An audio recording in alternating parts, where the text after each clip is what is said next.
Welcome back. This video is going to cover the converse, inverse, contrapositive, and biconditional statements. Now these are different types of conditional statements. So a recap on the last video is what a conditional statement was. That was an if-then statement, or it has a hypothesis and a conclusion. It's a two-part logic statement. And what it talked about was if P then Q, or P implies Q. So we have three other types of main conditional statements, and that would be a converse. The only thing a converse does is switch the hypothesis and conclusion.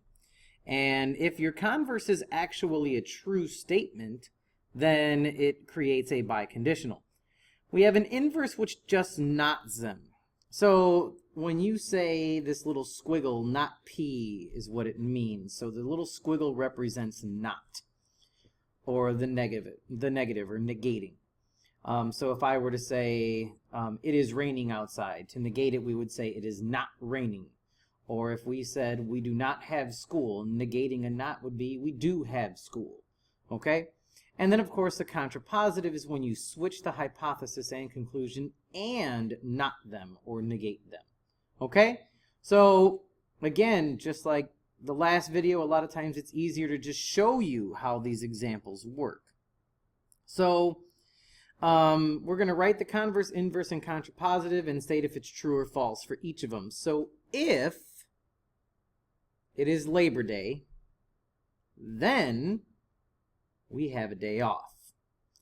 Okay, so our converse. The converse of this is going to say if we have a day off, then it is Labor Day.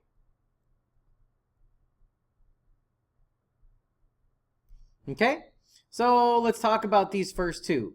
If it is Labor Day, then we have a day off. That's a true statement. We have Labor Day off this year.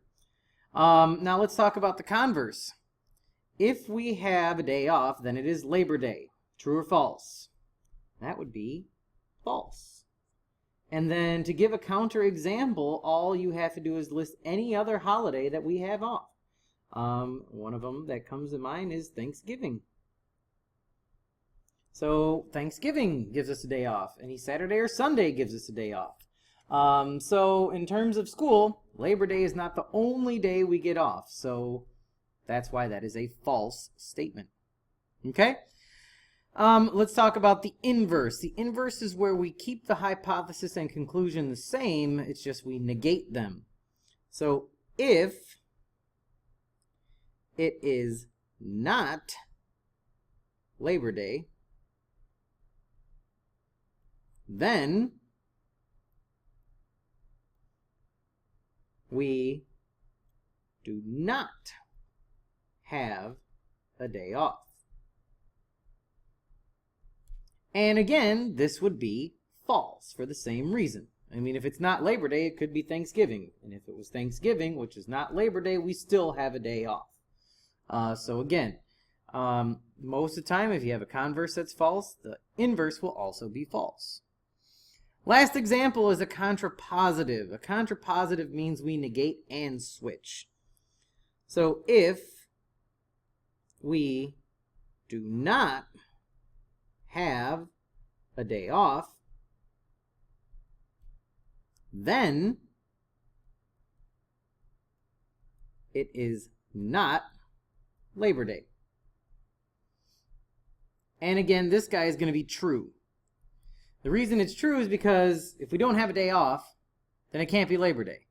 Because if we're in school, then Labor Day can't be happening because we have a day off. Okay? So that's how a contrapositive works. So usually these guys will be the same statement and these will be true or false, and same with those guys. But in order to work with these, your original statement, your original conditional statement must be true. Okay? Otherwise, nothing else really works. So, next one. If two angles are complementary, then they sum 90 degrees. So pause the video and write the other 3 conditional statements, right? Your converse, your inverse, and your contrapositive. As soon as you're ready, click play, and all 3 answers will magically appear, and we'll talk about them. Bam! So you can check out what these say. Basically, a little tip is make sure your sentences make sense as well. So you don't want to say if they sum 90, then 2 angles are complementary. You want to make sure your sentence structure actually makes sense. So your converse should be, if 2 angles sum 90 degrees, then they are complementary. Your inverse should have been, if 2 angles are not complementary, then they do not sum 90. And your contrapositive should have been, if 2 angles do not sum 90 degrees, then they are not complementary. And one of the things you should have noticed is all 4 of those are true. And that's because it is a definition of complementary angles. 2 angles will always add to 90 degrees. So if 2 angles always add to 90, then they are always going to be complementary. So one of the things I mentioned earlier is if the original conditional statement and the converse are true, you can write what's known as a biconditional, which means both are true statements in both directions. So what we could say is 2 angles are complementary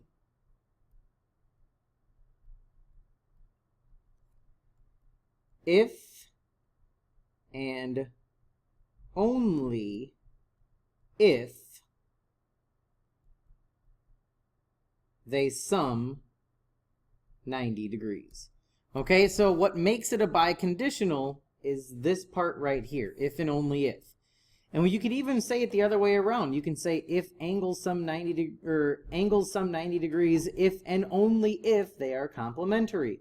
So see, it works both ways. So if it works in both directions, that's why it's called a biconditional. Okay? So that's it for this video on conditional statements. This is Longo and I'm out. See you, bye.